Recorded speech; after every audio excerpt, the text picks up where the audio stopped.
श्री स्वामी समर्थ. घराला नजर लागणे आजचा विषयच आहे. घराला नजर लागणे, घरातल्या व्यक्तींना नजर लागणे. तर त्या सगळ्यावर काम करतो क्रिस्टल. तर आज तुमच्यासाठी घेऊन आली आहे इव्हल आय क्रिस्टल. हा तुम्हाला बाजारात कुठेही अडकवलेला दिसेल, पण तो आणि हा यामध्ये फरक आहे. कारण याच्यावर मी तुम्हाला रेकी करून देणार आहे, जेणेकरून तुमच्या घरामधली सगळी निगेटिव्हिटी दूर व्हावी. आणि हा जो इव्हल आहे ही तुमच्या घरातली नकारात्मकता, हा डोळाच आहे, ही सगळी खेचून घेतो आणि तुमच्या घरामध्ये पॉझिटिव्ह वातावरण पसरण्यास मदत होते.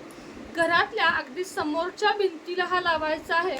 एकदाच घ्या, लावा. गिफ्ट द्यायला सुद्धा चांगला आहे. तर इव्हल आय ज्यांना पाहिजे आहे, नजर किंवा बाधा किंवा तुमचे आर्थिक नुकसान होत आहे, तुमच्या पैशाला, तुमच्या घराला नजर लागते, मुलांना नजर लागते, अशा सगळ्यावर बेस्ट आहे हा इव्हल आय. तर तुम्ही आजच बुक करा. व्हॉट्सअप नंबर वरती दिलेला आहे.